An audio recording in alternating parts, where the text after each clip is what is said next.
Hi guys, welcome to part 2 of the EGR removal, clean, and now this episode is actually a replacement. So yeah, the van drove great for a while and then boom, went into limp mode and got the Carister Reader app out and diagnosed it, and it's saying EGR, but more the electrical side. So we cleaned up the mechanical side, we've got that working. Now it's obvious that the electrical side has actually failed. So ordered a nice new one. If this works and it solves the problem, that is incredible. We were getting quotes from anywhere between £1,000 to £1,500 for a garage to do it. But yeah, this is super. Now that I've actually done it, and if I hadn't come across that strips nut, it would have been really easy actually. Well, a bit fiddly kind of, but if you take time, it's not too bad. Anyway, just gonna open up this. Let's switch camera on. I'll put the link in the description for this one, so you can source it yourself. So yeah, let's have a quick look. It's quite heavy. I should be able to lift it one-handedly. There we go. There she is. Wow. What a beauty. Pretty heavy these, like I said before. But yeah, all appears to be the same. We're going to take that water pipe off because ours is already on and attached to the flexi hose, so we don't need that. I mean, it's just saving time really. It's this top part that has let us down on the other one. Like I said, you saw the video of me cleaning all that out and it did work really well for a little bit, but it has just all of a sudden failed. But yeah, let's hope this one does the business. It looks exactly the same. So yeah, let's swap the old one out and get this one on. Shouldn't take too long because, like I said before, didn't do all the bolts up. I literally just I attached those and the pipe here and maybe done one of these up. So yeah, let's whip the old one off, get this one on, and we'll go. Here we go then. So we've got to remove this pipe, throttle body, whatever that's called, and this water pipe. We don't have to. I mean, if you want to give yourself half a chance, you should. Well, yeah, we do actually have to take this one off because that connects to the EGR, obviously. And the clip's just there. That's probably the hardest part of the whole lot, actually. But yeah, if you get a screwdriver into that first little top bit there, it should wiggle off. And then the water pipe, the water hose, you can just see that one there, and this exhaust hose. That's all that's on this one at the moment because I didn't want to put any of the other bolts on. Actually, there's one down there that I've got on, so it should come off really quickly. So yeah, just a little bit on the clips. A bit of a pain in the arse if you don't know which way how to handle them. If you can get a screwdriver down in this part here and then kind of lever it back, see my fingers going that way, that then is sort of like sat on a bit of a pendulum, and what that does, if you press that down, you can't see it. Anyway, you press that down and then the other bit of plastic this side moves up and then it unclips the hook that's kind of holding it on. So just put your screwdriver in there, give it a press it down basically and kind of push it to the left. Oh, you can mark it there, okay. See that movement in there? Just do that and then you'll hear a click sound and then you can pull it out. Quick tip, when you're pulling the old one out, this is the new one by the way, but when you're pulling it out, just put your thumb over that hole there to try and save some of the coolant. Sorry about that, bit of traffic noise. I'm going to take this off and use the original that's on there. There, waiting for me there. And I'm going to actually use these nuts though, because the old nuts are kind of, they're the ones that are notorious for shearing off. So let's, whilst we've got the chance, use the new ones. Anyway, I know these new ones are going to go straight into here. You never know, like the old ones might not work so well. Anyway, let's get it on. My idea is to slide this bit, slip this bit down there first, so that side in that little hole. in that area there. We'll have to get these cables out of the way and make sure we don't snap anything, pull anything off. And then yeah, let's get it on.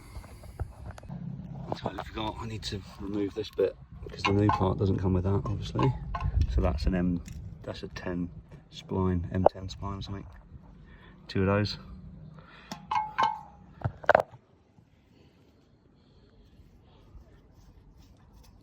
If only everything was this easy.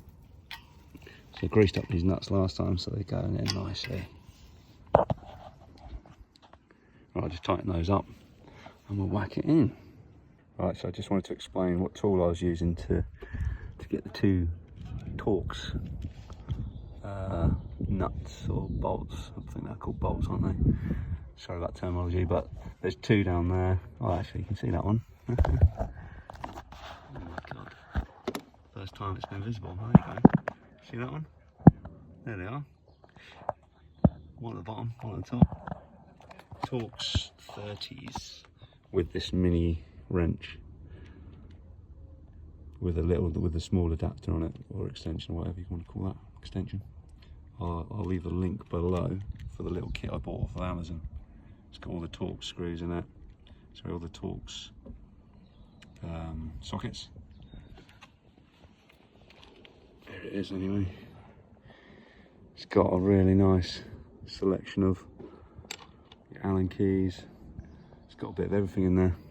But it's just I mainly bought it for these Torx ones. I've got them somewhere, but it's nice sometimes to start fresh with some tools. It didn't come with this big wrench. That's not part of the kit, but this small one. I have got one of these, but again, couldn't be bothered to find it. I think this was about 15 quid or something on Amazon. But it's done the job. It's better than a 1,500 quid carriage bill. Right, she's in now, so I've got to just connect water pipe there. The valve, the kind of suction valve there. That's just a little pipe I've tucked up there somewhere, but that just goes, pops it on. Then we've got to connect the sensor.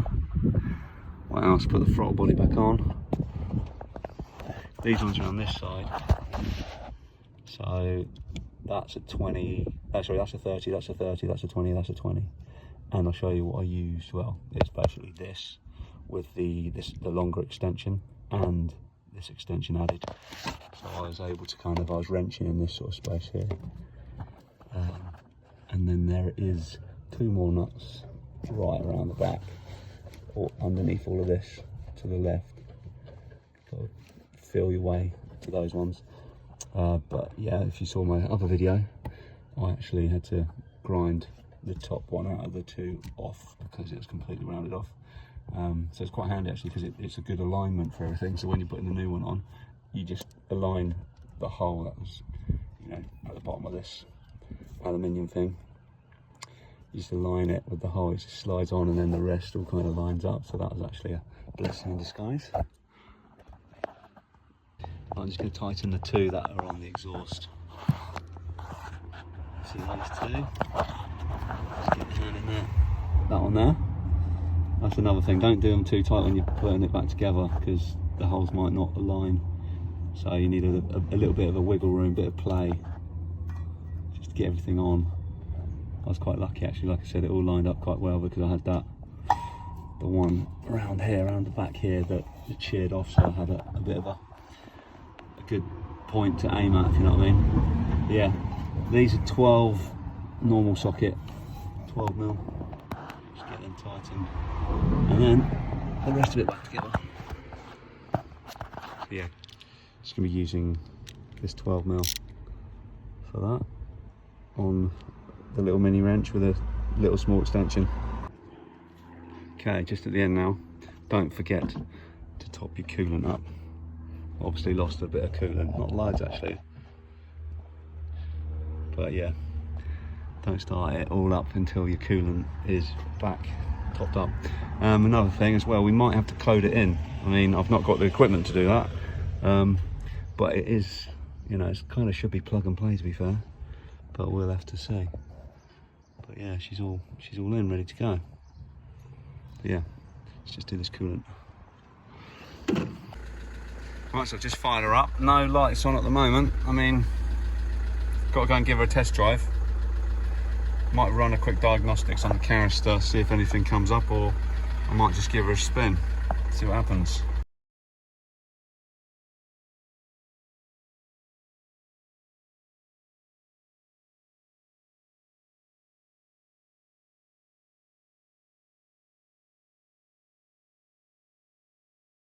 So yeah, just a quick one on the tools I used. Amazon set, links in the description. Well, obviously that didn't come in the set, it was more about sockets and stuff. Anyway, mini socket, sorry, mini wrench, a long extension, it's probably only about 10 centimeters, a smaller one.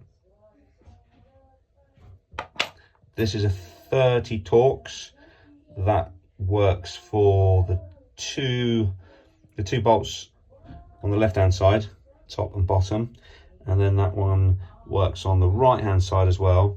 Underneath the pipes there's one at the top and one again at the bottom, and this works on the exhaust pipe as well on the right hand side, two of those. And then the 20 Torx, which is just for the water pipe on the right hand side, one closer to you, one further away. This for the clip, just to get the clip off for the sensor. The spline is to take, once you've got the EGR off and you have to swap the, what's it called? You know, the exhaust pipe. You use a 10 spline, 10 mil spline or something. And then you've got this one here. This is just a normal 12 mil hexagon, whatever that's called, normal one. And that's for, again, that's for the exhaust pipe, the mini exhaust pipe that's connected to your EGR that kind of wraps around like that. And then there's two bolts coming up. And then jobs are good. So yeah, not loads of tools really. It's more about being patient and taking your time. Sorry, I forgot to add this kind of grip. This actually helped getting the spring clamp off for the water pipe that went across the top of the EGR to the cooler part of the EGR. I mean, you can use a pair of pliers, but these seem to work really well. Hi guys, so as you could see, just done a diagnostics, and there's no engine faults, which is amazing. Before, if you looked at my previous video, when I just took the EGR off and gave it a clean and put it back on, it basically, I couldn't clear this code, and it was like, it was saying something about voltage level sensor B or something. And that basically what it's trying to tell me was that, okay, the mechanical side of the EGR, I've cleaned it out, much better, thank you. But the electrical side of it had actually failed as well, which is quite common. So bought the new one, fitted it, plugged it in, didn't even have to code it in, you just plug and play. So yeah, 1,500 quid the garage wanted. So yeah, I think it's, if you like, I've shown you the tools to use. I'll give you, there's a link to the Amazon set. You do need a 10 mil spline, and potentially a pair of grips just to try and get this, you know, get that flexi hose off. And I think like a flat-headed screwdriver. What else? If you're unlucky like me and you have to deal with a rounded nut, then yeah, you're in trouble. But again, I used a Dremel with a kind of like a grinding nose on the end, as well as like a couple of mini metal grinding discs and the pen attachment. So it kind of like gives you lots of freedom with, you know, trying to come in from behind. But I can, again, there's only a cheap Titan one from Screwfix, so I can link that up as well. And yeah, if you like and subscribe this video, that'd be amazing. And anything else happens with regards to this EGR, I shall document it and upload another video. But fingers crossed, I've test drove, I've been out for half an hour, run another one when I got home, diagnostics that is, and yeah, everything's amazing. So cool, I've been impressed myself there. Thought it was going to be a massive job. I took my time. That is the main thing. I'd probably, yeah, if you're, you know, kind of like a bit of an amateur like myself, give yourself a whole day so you're not rushing. You could probably do it in half a day if you've not got any rounded nuts.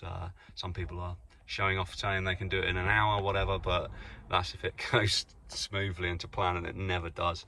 And yeah, like I said, big tip, put some grease on the nuts that are, you know, on the bolts that you're screwing back in, so it help you out in 2 years time if you have to do it again. But hopefully, yeah, that might last 3 years if we're lucky. But I have to do a lot of town driving, so yeah, it's not ideal. But I'm going to get some of that spray EGR cleaner, pop that down there every now and again, down the throttle body. Hopefully that might loosen some of the new soot build up. Anyway, I'm waffling on. Thanks for watching this video, and I'll catch you in the next one. Cheers.